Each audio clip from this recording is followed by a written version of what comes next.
try to completely pull a 180, 4 games is not often going to be enough time to pull that off successfully. Yeah, and player to watch for this game, in my mind, is Empty. He played 5 games during the second split. Only 5. Bebe played about 17.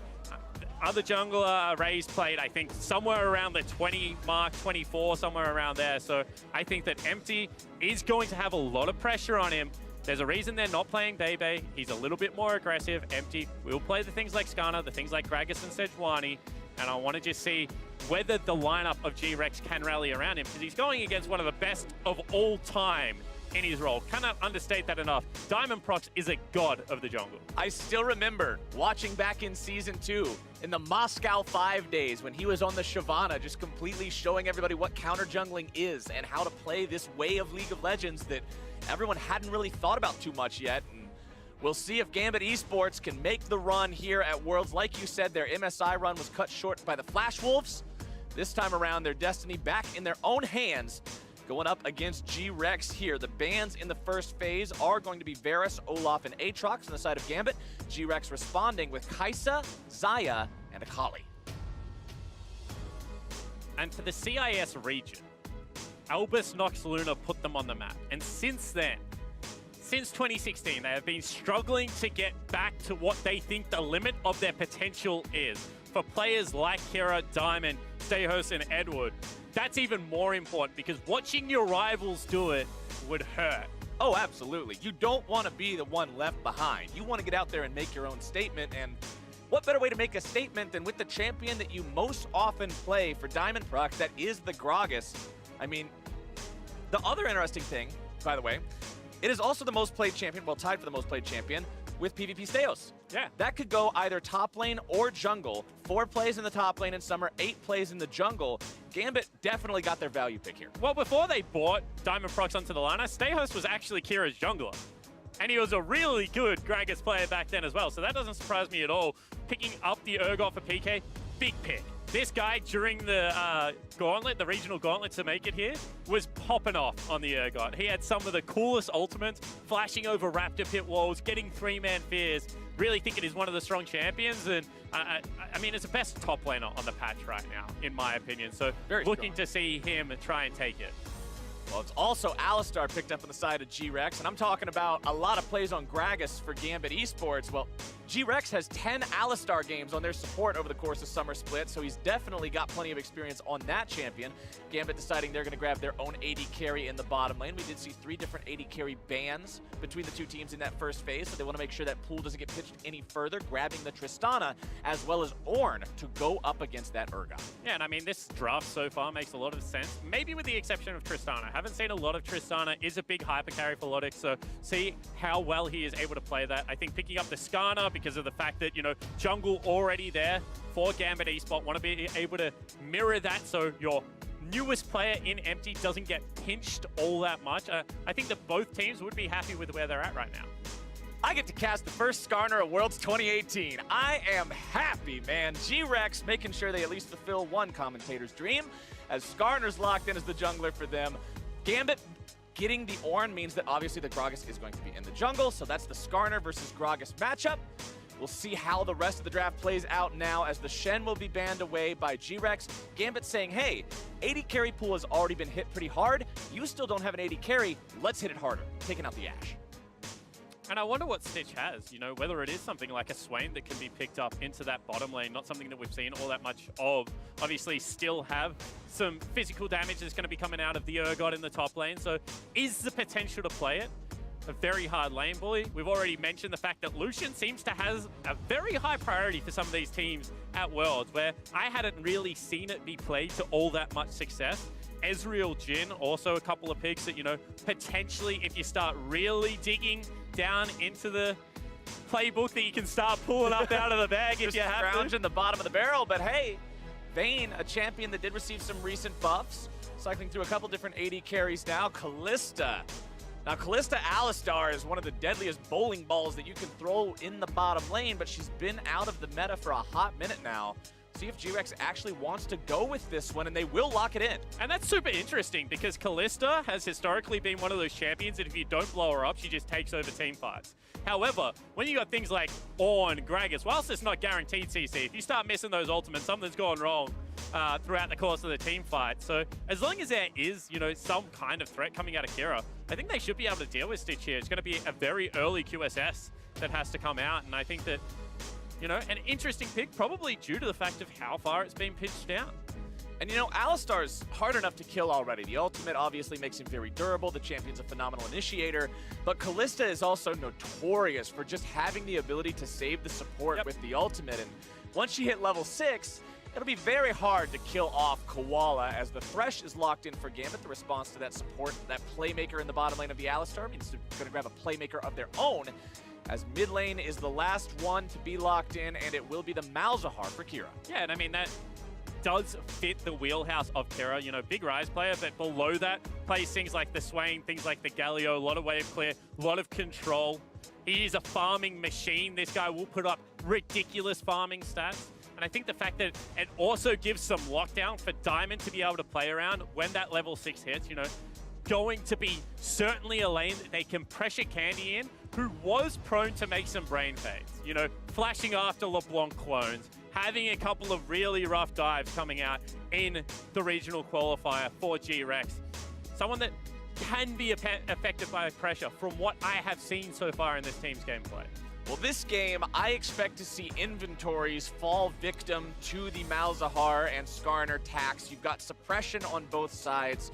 Purple champions and suppressions go pretty well together, and that could be problematic for the carries on either side. I mean, your Malzahar, your Tristana gets pulled in. Those are your only real damage threats. You've got 2 tanks in the top side in the jungle. Obviously, the Gragas does have a bit more damage these days than what he used to be with the pure tank Cinderhulk build, but you're still not relying on Gragas damage to carry a team fight. Meanwhile, you've got Syndra going up against Gragas and Ornn and Thresh. There is a lot of pick potential there. Yeah, I actually think the person that's going to have to pay the tax the earliest, you know, maybe apart from Callista, is going to be the Skarner. Because if you're the Skarner and you're trying to run past Gragas, Ornn, Thresh, and the Malzahar, yeah, like, you're not getting anywhere in a hurry. That champion's biggest weakness is no gap closer on someone that has to be able to get access to one of the carries to really be made successful. This could be potentially a difficult game for Empty to be able to navigate. And as I said, not for potentially the right reasons, he is probably the member of this GRX lineup that is going to be under the biggest microscope just because they left Raze in the LMS to bring Empty as well as Bebe. This, the first game here in Group D. Group C's first game was pretty impressive showing from Cloud9. Both these teams would love to come out, have that equally impressive first game, really set themselves up to be the team to beat in this group. Remember that each group does have 3 teams in it, 2 of which get to go on to the knockout stage, 1 of which will not. And Group D is also the group that does not have one of the big, like, main region teams in there. You don't have a team from EU, from China, from NA. So considering that, that means that if you get 2nd seed in this group, and those other 3 teams win their groups, as a lot of people are expecting them to do, you've got to go up against one of those bigger regions. Yeah, absolutely. I mean, especially if you're GRX here, the goal is to get first because you do not want to get knocked out at this stage of the tournament. I think Gambit, especially after how they treated the bummer of the Flash Wolves pick at MSI, would just be dreading the fact that a 2nd might not be good enough in this situation, and the journey really does have to start now for them. They came out swinging in MSI play-ins. I was super impressed by how prepared they were. We haven't seen competitive LoL for a couple of patches now. Really want to see if they've got anything interesting in store for us in the next couple of matches. Absolutely. Nobody's getting into anything too interesting in the first level here. Looks like everyone will be content just taking those defensive positions and securing some Skarner Spires. Empty will be starting up here at his own blue buff. Same thing can be said there for Diamond Prox. And a little bit of a different start here. I mean, double blue buff starts coming through for the junglers. We saw double red buffs both last game. So I think it maybe lends itself to how well of a farmer. Ooh, that's some damage. How well of a farmer Skarner is in the early game. Want to be able to just spam out that Q. Want to be able to control your Spires. Well, the nice part about Skarner is you essentially have unlimited mana as long as you are in the Spire. There's no way you can actually run out of it, but getting the blue buff down also means that you're going to be clearing the red buff later, so you have more time to utilize that for your ganks. Famous level 4 Skarner ganks that we always hear about. You know? They're fantastic, let me tell you. No, they're not. They have to be so far behind the opponent. I think that the reason we're seeing Skarner come back in to the meta is just how easily he is clearing the jungle at the moment, and the fact that he is still impactful at that level 6 mark. You know, the electrocute nerf certainly helped him out a little bit, because all of a sudden he's not getting blown up in those 1v1 situations. If you engage onto Skarner and he doesn't die, the little bugger does like a surprising amount of damage. Does a lot he just of damage. starts wiggling at you and swinging his claws, and yeah, he really hurts. People underestimate how much damage you can do when you get such an amazing cooldown reduction by using the Q on enemy champions. Did you know that Skarner, with 40% CDR, if you're using your Q on enemy champions, if you auto-attack an enemy once, it has a 0.5 second cooldown? Yeah. You just spam that out like crazy. That's a very deadly Scorpion. That is not somebody you want to mess with. But right now, Candy is not somebody you want to mess with in the mid lane here either. Has a lot of lane control super early on. Kira's half HP, no mana, and just stuck under the turret. Yeah, if you can't bounce the Malefic Visions, you're going to go super early in this matchup. We've also seen Candy just continually destroy the Voidlings, and Kira needs to be careful here. Nearly in lethal range, and will have to take a very ugly shot with 13 CS. Yeah, that's not one that you want to really be taking. 487 gold in the inventory, so not a whole lot you can buy with that. Just a single component, maybe some potions. And it looks like he is going to go with the Mana Crystal into the refillable. Right back into lane he goes. As the Syndra goes back, does grab the Dark Seal to enhance the Corrupting Pot, as well as Boots 1. Yeah, and that's what I would have expected to come out of Kira, to be perfectly honest. Like, I would have liked to have seen the Dark Seal as well as the refillable. Try and regain some semblance of control here. However, going with Mana Crystal, I mean, probably helps a little bit more of the immediate problems, but you just kind of see the mindset already of the experienced Gambit mid laner. Is getting bullied around, needs that level 6 to be able to turn the tide of this lane. Bottom side, you can see that Stitch has the Sentinel set up for the Kalista, making sure that it keeps an extra eye on the jungle in case Diamond Prox wants to make a move towards this bottom lane. And looks like it's going to be 2 versus 2 for now. Diamond Prox are going to come in there as well. Edward taken down to half HP, but it will not go any further. Even though Gambit had the extra body down there, the fact that they went in early and lost that even fight means that it's Edward who walks away the most hurt. Yeah, I mean, Edward did what, you know, a lot of Thresh players do, just walked at them, got the double play. It looked like it was going perfectly. However, just the return damage that came out and the mobility of Stitch to just continue this pressure underneath the turret is going to be pretty oppressive. And the hook going high-wide, not what they were really looking for. And Edward Diamond wasting a lot of time down there. Also, probably lucky to not get his back reset. GRX looking like they have a good level of control right now on the map. And both junglers have also gone back and found their critical first buy. For Predator junglers, it's huge because it gives you the boot. It gives you access to your keystone. Without that level 1 boot, you don't have one. As bottom side, it's Spears being thrown into Logic there, as Stitch continues to maintain this lane control. Pretty low on mana, though, so just going to keep farming up, keep those guys away from this bottom lane. And for GRX, remember, this is a team that their regular season was bad. Okay. It was wishy-washy to bad. Yeah, it was. I mean, they finished 5th. Right. For a team that goes to Worlds, that's not a good regular season. Yeah, 5th. It's. I mean, you're not at the very bottom, but you're not exactly singing your own praises and writing songs about how good you did. At the same time, once they got into regional qualifiers, they had a much better showing. They were first in a lot of metrics of all the teams that were competing there in terms of how we measure how good you were doing. And this is a team that you would hope then could use some of that momentum coming here into the play-in stage. Yeah, completely agree, and I think that the big thing that changed for them was the more consistent approach to jungling, the less risk-taking. We saw a lot of the time that exactly this was happening in the regional qualifiers, that they were just organically winning lanes, pushing in, allowing Empty the freedom to be able to invade when he wanted. They've got CS leads across the board. That's going to lead to pressure, and Diamond Prox to have him to start taking more aggressive routes throughout the jungle and looking to relieve that pressure. And if you just stay with 3 pushing lanes, more often than not, the enemy team will crack eventually and start trying to look for those plays.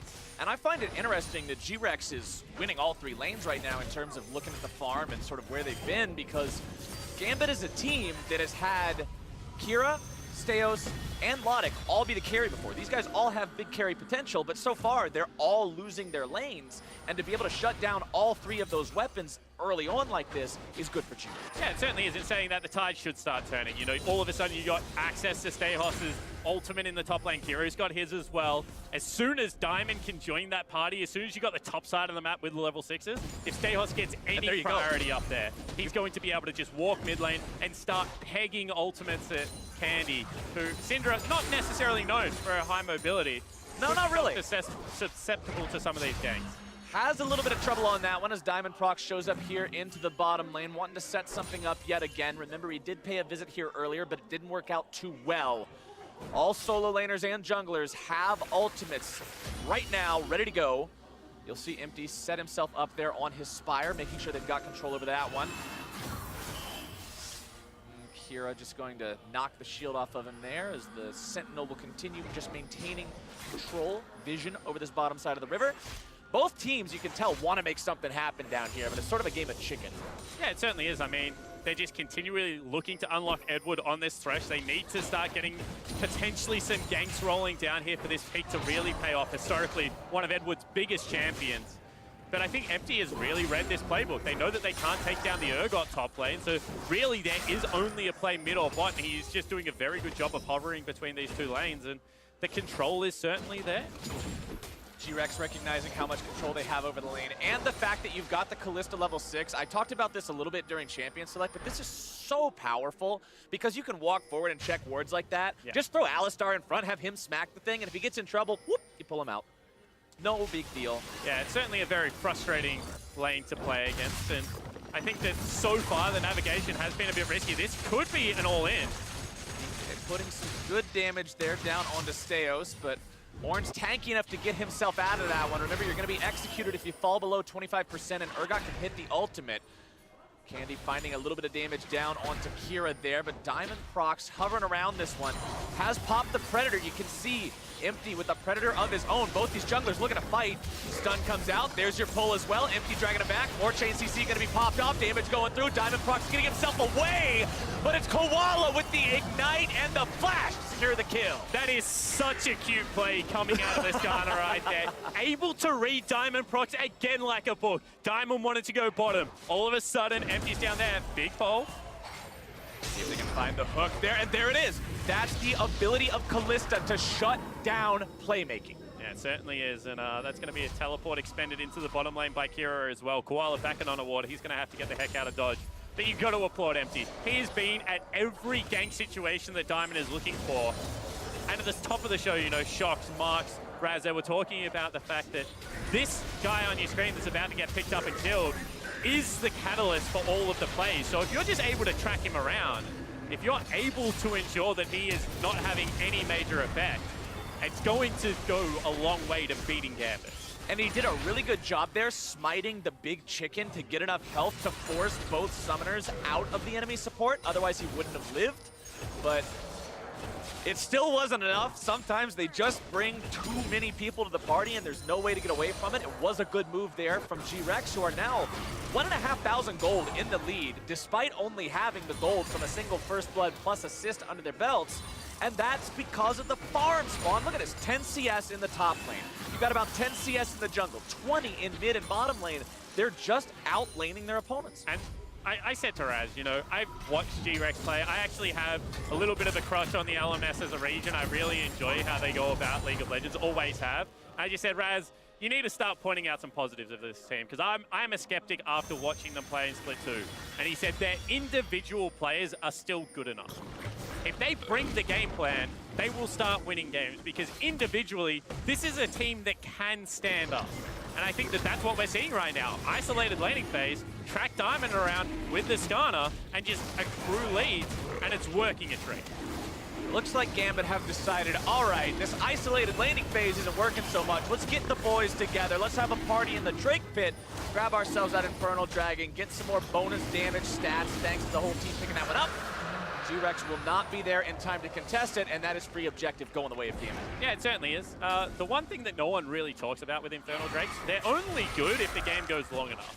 because they're a percentage. They don't do much multiplier. early. Yeah, absolutely. So everyone's 6% like, of 70 damage is 4 damage. yeah, it's not all that much. And GRX is looking at that one and they're saying, you know what, we could potentially teleport in, we could look for the big play, but ultimately they've got themselves an Ornn, they've got themselves a Malzahar. Why would we risk it when we're already on track to be able to close this game out before that Drake means nothing? You know, potentially going to be another one coming up as well. So I like the patience shown there.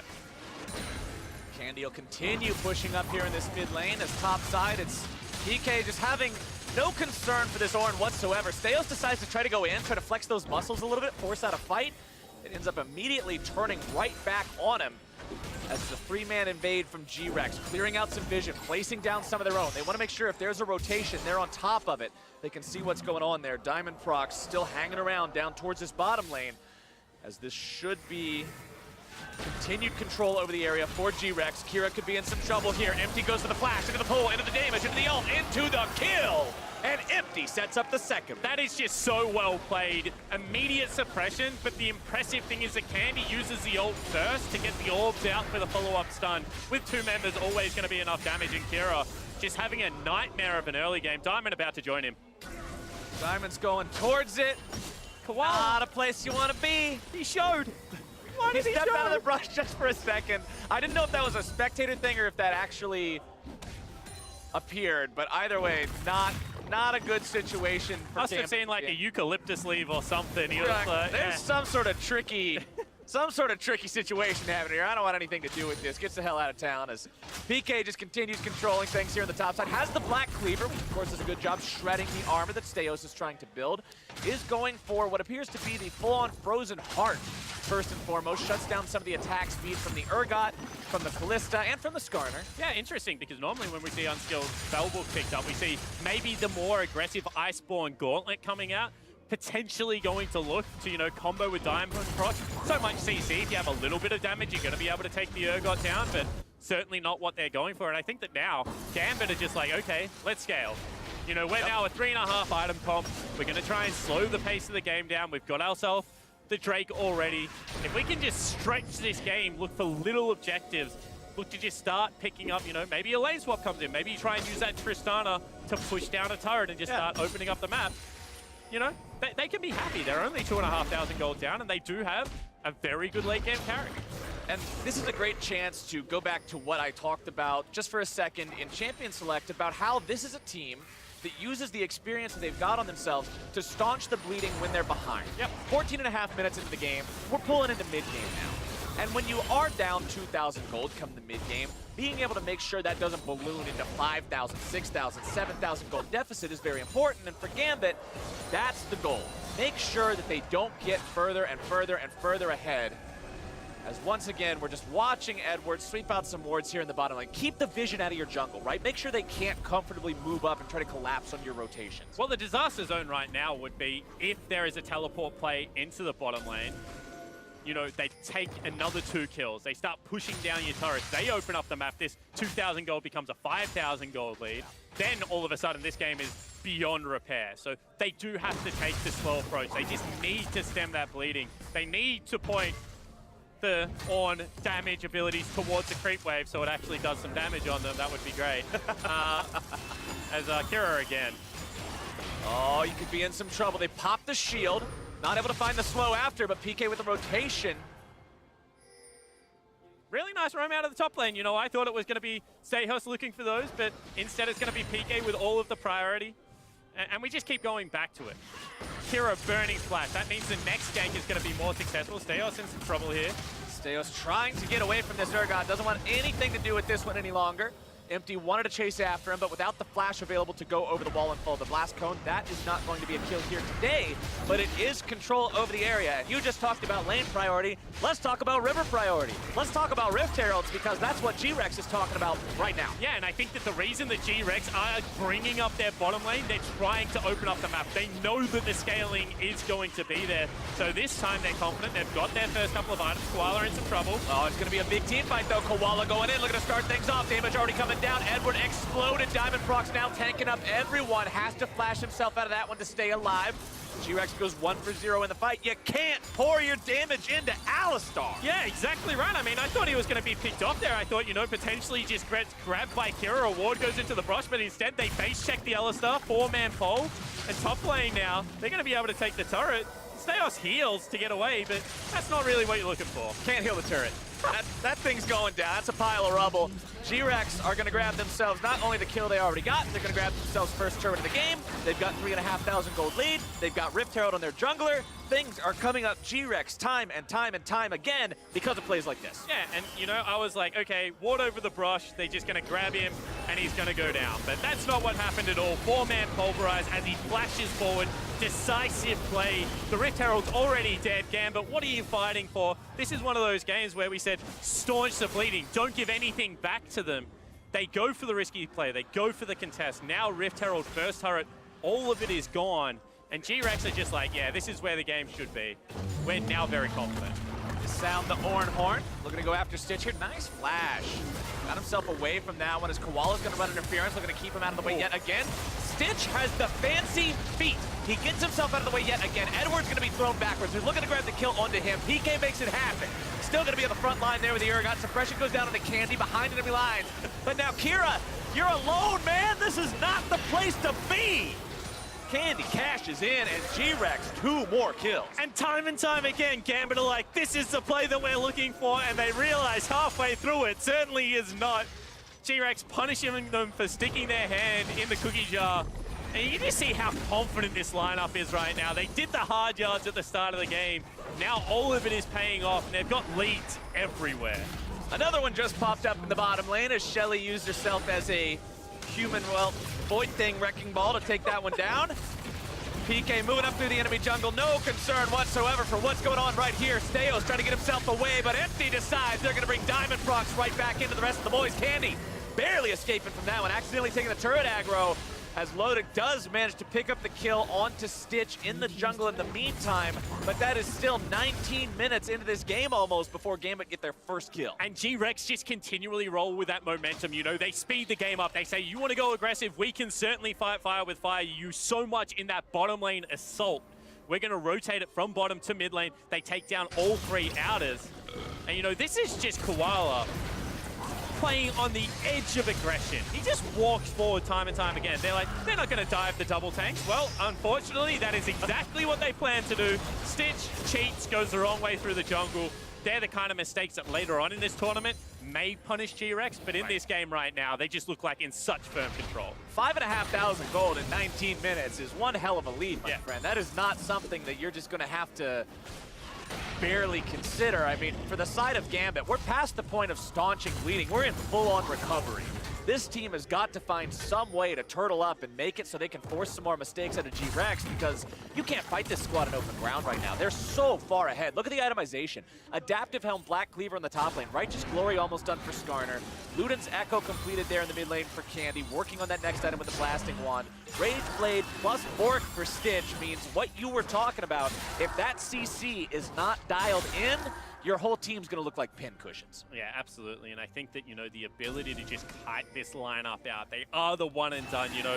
Stayhurst's going to throw the ultimate. Diamond's going to fly in there. But with the current items that are picked up, no one is dying. Lodic is nowhere near the point he needs to be able to shred the tanky front line of PK, of Koala, and Empty.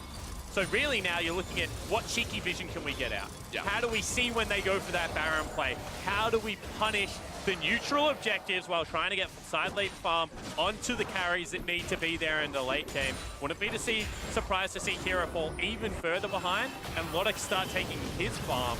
Because this is an area that potentially Gambit is in trouble with. Gambit decide to make the call to go for Drake number 2, but PK has found his way into the side of the fight, looking to grab some damage down on Akira, who is going to be taken decently low here, loses about 1/4 of the HP.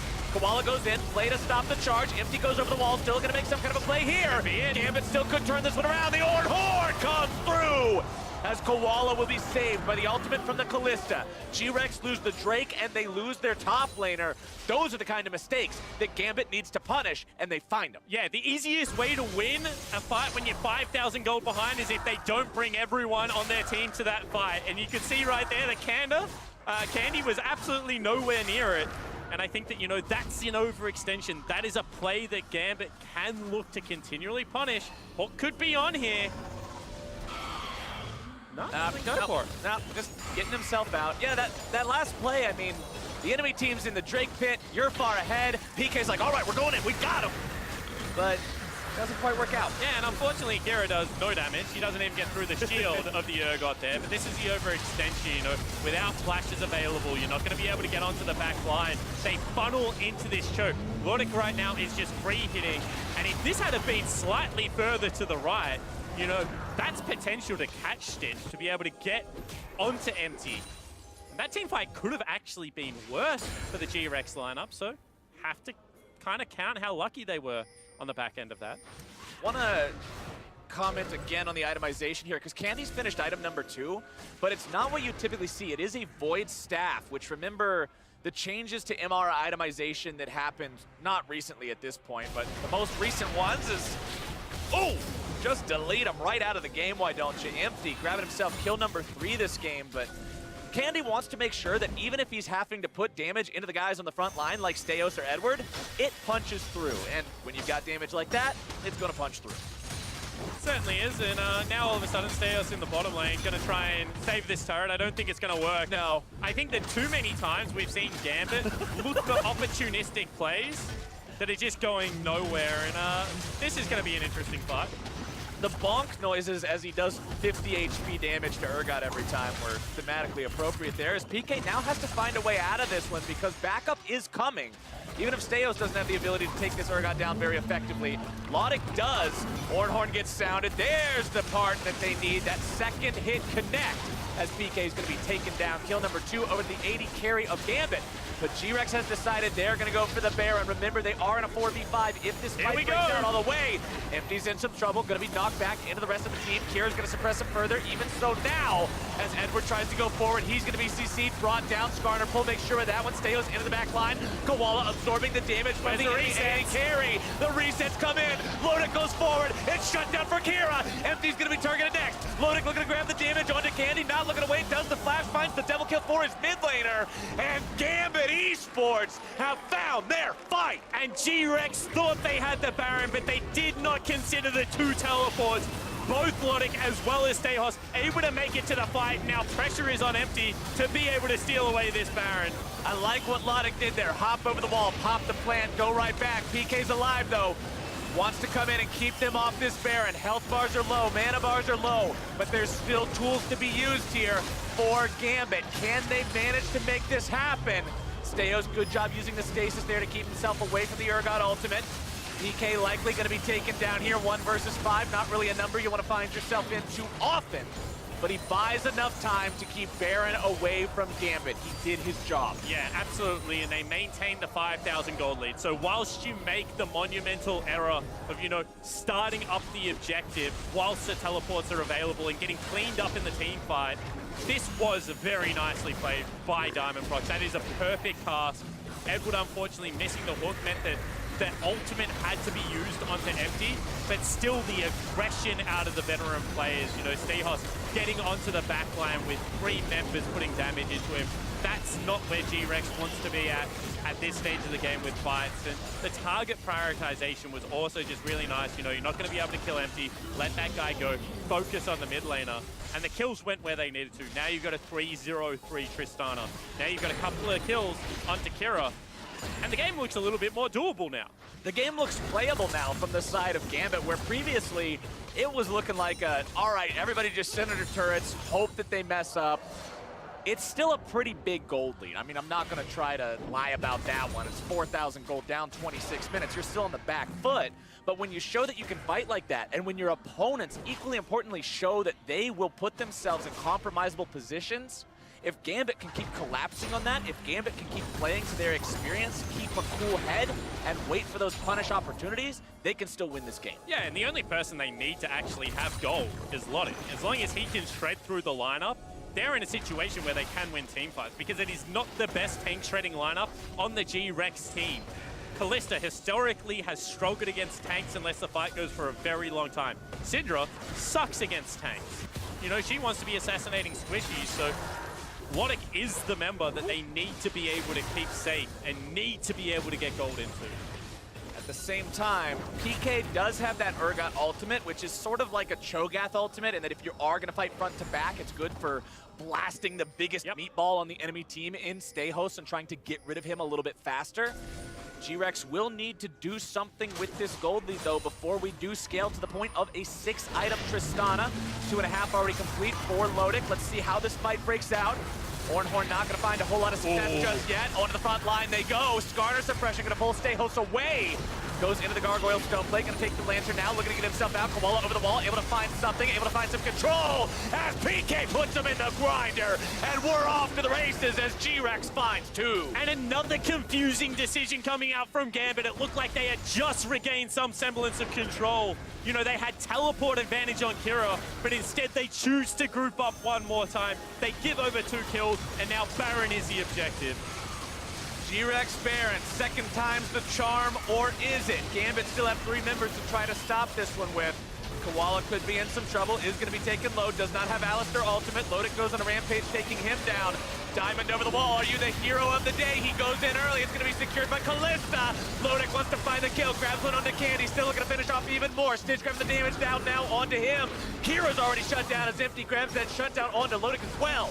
It's GRX winning the fight and taking the Baron. And the hardest champion to outsmite is going to be the Kalista. So many spears put into that Baron with the Rage Blade as well.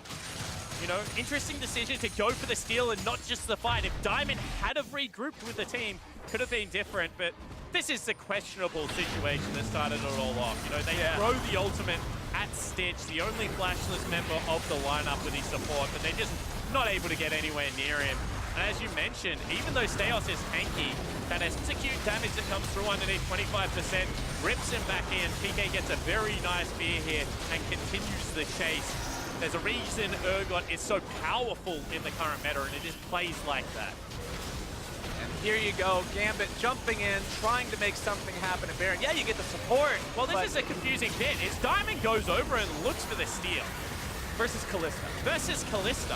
Whereas if he had cut off that choke point, you know, Stitch not able to jump forward, potentially they can look to just team fight that one, but went for the all or nothing play and got nothing, unfortunately. Honestly, the whole fight from the very beginning just spelled out greed is a deadly sin to me, because Gambit felt so greedy with that engage, saying, all right, we won the last fight, we're going to sound the Ornhorn from 2 miles away and try to hit Kalista. It just doesn't work that way. You've got to play to how you're winning the fights, and that dire mistake from Gambit now puts them at a point where they're down 7,000 gold, where GRX has Baron, and they're pushing. How much is 2 miles in non-freedom units? Kilometers, you know, like the rest of the world? I can try to figure that out after this push is done, because I only measure things in freedom units. I apologize. It's a long way away to sound the Ornhorn. There we I'll go. give you that one. You know, just a little bit confused as I Gambit right now, getting pulled all over the map. This Baron buff starting to put in some work.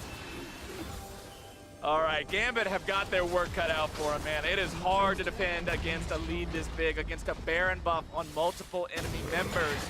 Mid lane tier 2 still standing, the last turret outside of the base to do so for Gambit, but it won't be that way for long. Damage comes through. Koala goes forward just to zone everybody else out. Empty decides to pop the Righteous Glory just to see if maybe somebody's going to step up too far. They're fighting again. And there goes the Horn. Finds its way onto some of the tanks. Suppression down into PK. That's not the guy you need. Diamond Prox barely getting himself out. Steyo's going to be pulled back by the Skarner ulti. PK's got the fear and the execution as Gambit falls apart. 5 still alive for GRX, and the push continues. And this guy on Urgot is an absolute monster. Time and time again, the fear has been there, and PK carrying GRX in these team fights. The TP brings him right back into what could very well be the game-winning push. 20 seconds left. before Edward and Diamond Prox can rejoin the fight. It's Kira and Logic versus the world, but the world is looking pretty damn formidable right now. GRX collapsing onto that second Nexus turret. They do decide it's time to back. They won't go for the win here. Yeah, and I mean, that's disciplined play. They take one of the base turrets. They're not able to knock down the victory, so they take the tempo reset. They're going to be back on the map at the same time as the Gambit lineup because Stehos still isn't up.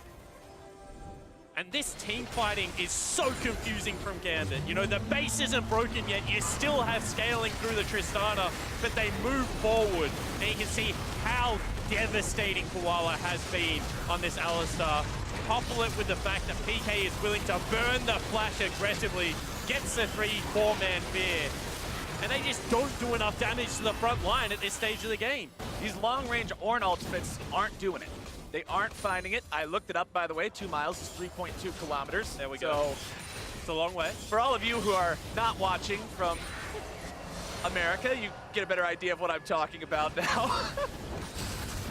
As Gambit, they have to realize that what they're talking about is a situation where they're down 11,500 gold, where your opponents are now in control of every element of the game, and you have to find a way to defend these remaining 2 lanes. 1 inhibitor is already down. The remaining 2 inhibitor turrets still stand, so it's not in that part where you can't ever leave your base no matter what anymore, but it's very close. Because honestly, Logic is like the combination of The Last Whisper away from making this game a doable game. Yeah, it's late game Trist. Yeah, he's nearly at, 5 items at this stage of the game. He is 4-1-4. He is positioned rather successfully throughout the team fights. I think eventually you have to just give the young man enough respect to say, if he gets the 5-6 items, he will start winning these team fights for us. Let's take the big breath. There was nothing on the map to really take at that stage for GRX. It was going to be a reset. They chased them out of the base. You can see Kira on the Malzahar. Void Staff completed on him as the 3rd major item. He's recognizing the fact, hey, I don't really get to do damage to either of these carries at all whatsoever. I kind of just have to deal with these big meatballs in the front. Might as well make that a little bit easier to do, as the Warmogs completed for Diamond Prox means that he'll be able to take some poke if he manages to absorb some of that from Candy or Stitch as time goes on. He'll weather that storm and get rid of that damage so it doesn't stick quite as well. QSS's on the 2 frontliners for the side of Gambit, making sure that Empty can't get an easy pull onto him. Because when you're down 11,000 gold, your frontliners aren't really that durable. And Skarner can sort of just grab anybody he wants, and they're making sure that doesn't happen. Especially with how far they're overextending to get the engage. Yeah. So if you overextend, then Skarner takes you back, another half a screen. Then you're just in so much trouble because you're not tanky enough, as you mentioned. You've got yourself the Syndra that's moving towards the death cap. You've got yourself, the 5-item Callista, who at this stage of the game is starting to do some very relevant damage, probably going to work on the Last Whisper herself for that final item. And Stitch has had a fairly impressive performance so far, but really it has been Empty and PK, that front line that we're talking about, that have done majority of the heavy lifting. I mean, Empty's had a phenomenal game, 5-0-7. He has 80% kill participation and hasn't died once on a pure frontliner. That's a very impressive showing from him here in this game. And as we said, playing Skarner against, the likes of the Gragas and the Thresh that are so good at body blocking, so good at keeping you away, is an impressive game so far. Skarner versus Gragas, as someone who has played a lot of that matchup, can be very frustrating. The champion's got a lot of ways to keep you out and or to actually just take you further back in. Yeah. You have to access a line, he just casts you away. Now they have to team fight when they're 10,000 gold down. GRX says, all right, here's where it's going to be. This is the fight. PK goes into Gargoyle Stoneplate. Diamond Prox in the front, immediately destroyed as Stitch goes on a killing spree. GRX still looking to take this one even further. Empty on the front line, still going to be shielded up. Stitch maybe in some trouble for now. Stehos goes in, looking to start this one off. Lodic's going to be untouched for now. Still trying to get himself out, but he gets bursted down. And everybody's dead on Gambit. A double kill over to the side of the mid laner for GRX. And Empty is having a godlike performance. Flashes in, gets his man in Logic, and is only Kira alive. He will take himself a Rift Scuttler, but he will ultimately lose this game. I feel like I jinxed it. As soon as I say Lodic's untouched, he immediately just gets deleted. And there's no way out for the AD carry or for the team of Gambit. They will not find their success here in game number 1. Instead, it's GRX who Gets denied by an inhibitor respawn, but give me just a couple seconds here and we're going to get right back on the hype wagon as LMS's third seed finds their first win in the second game of Worlds 2018. And a pretty commanding performance out of GRX. Yes, They won all 3 lanes. They were able to have very good control over how that game was pathing. And I think, you know, some desperation plays out of Gambit, maybe sooner than I would have liked to have seen them. But GRX, all compliments to them, caught every one of those plays and were able to turn them around. You know, there was one iffy Baron. Yeah. But apart from that one mistake, this team looked very good. The Baron was throwy, but honestly, they controlled the early game so well. Going back to what we were talking about with the experience on Gambit, how these guys, some of them have been around for a very, very long time, going up against a team in GRX that literally joined the LMS at the beginning of this competitive year. They've got all these new players here on the world stage. We talked about realizing the gravity of the situation as you sit down in Lal Park and you realize, hey, this is the biggest that it gets. We're here right now. And then to come in and just smash those experienced players in lane and take control of everything, phenomenal job from them. Yeah, because in traditional sport, it's just called the fishbowl effect, right? When you play in the middle of an arena and you sit down and you look up and everyone is looking at you, like all eyes on you for the first time, and you're playing against people that you probably sat down when you were starting League of Legends and were like, hey, I want to be like Diamond Prox. I want to be like Edward. That's the guy right there. That's the guy right there that I'm trying to emulate. I mean, you got to give so much praise to this GRX lineup because they have had such an up and down season.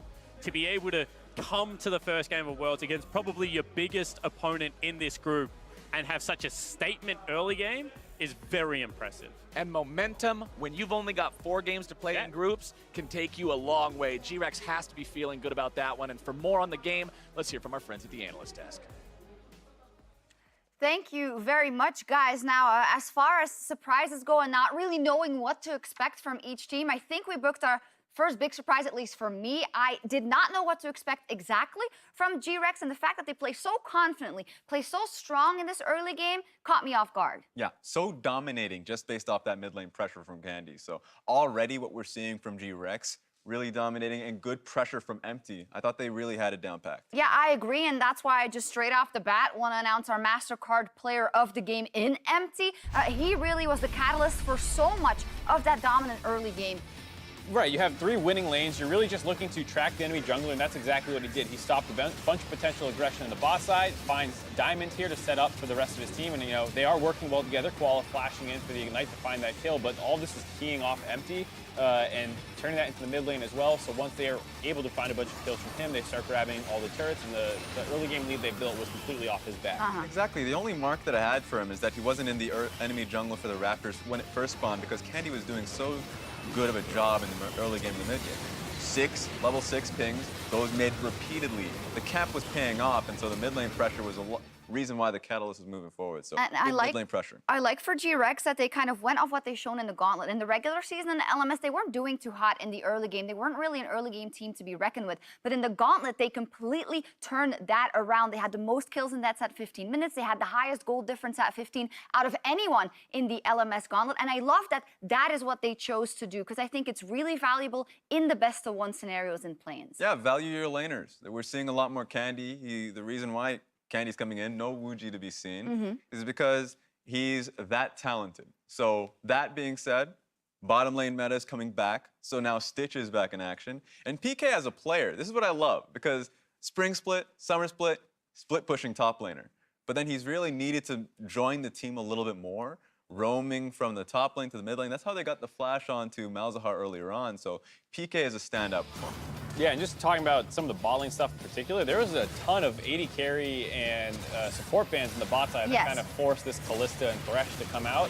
The Thresh is not as effective as... I mean, I think we just have to take a minute. I do not like, you know, completely beating up players, but I think Edward is one of the guys with the most experience we were looking at. He picks a Thresh, and he did miss a lot of important hooks, so that's something they have to work. Yeah, I mean, I'll be honest, I don't think I remember a single important hook that he landed. There are a number of team fights that started with his hook whiffing, and that's a pretty big problem. And flashing with the box. Yeah, so like, I think that was a big problem for them, but GRX picking 3 winning lanes, picking a jungler that can go control the other one was a very nice game plan out of them, but it wasn't all easy for them. Yeah, that's what I kind of want to jump in. We had kind of a difference of opinion. I think for a first game, they did really well in their early game leads and whatnot. You think GRX and the team fights did not look as clean by far as you would want them? I think they had a great early game. I agree on that. But looking forward for this team, I am a little concerned that you've had all these kills start going back and feeding into a Tristana. Yeah. And if you had Edward playing better, maybe not on Thresh, or Diamond not getting shut down so hard in the early game, plays like this could have really hurt them. And here's the big problem for me, because Diamond Proc, he has himself a lot of like HP. He's had the HP pool on the Warmogs, and we have a redemption on the Thresh. They're getting blown up. There's no real front line for Lodic to be able to. However, this is one they managed to turn around.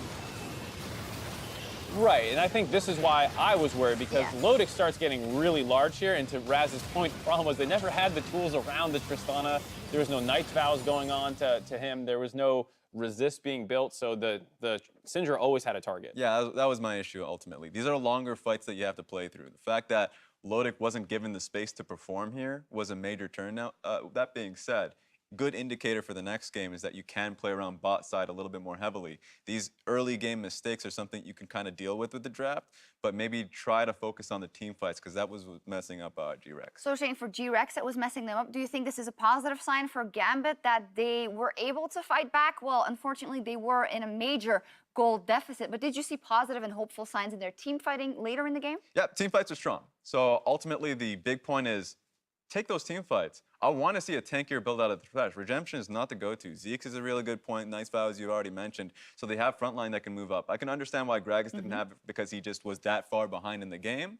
But ultimately, I think that's something we should look towards for Gambit. And I'm a little concerned just if people keep targeting Lodic, because he was the only guy looking great there. I think all the other members had a moment or two, but like they threw a million bans at him, forced him onto the Tristana so he couldn't carry until like 4 items, and at that point the rest of the team had fallen that far behind. I want to see if Chaos Latin Gamers take a similar approach when they go up against them, because it did feel like a pretty good blueprint, all things considered. It could shape up to be a very interesting group when we look at that. Then GRX, a good surprise, very first good game from them. And I think when we look at what we talked about at the top of the day, you have to finish top 2 here. So the first day, dropping those games is not good for Gambit. They're going to need a win versus KLG later, and maybe GRX can go 2-0 today. Yeah, I think GRX are looking really good. To that point, it's always difficult with the amount of VODs that you get on a team's current performance.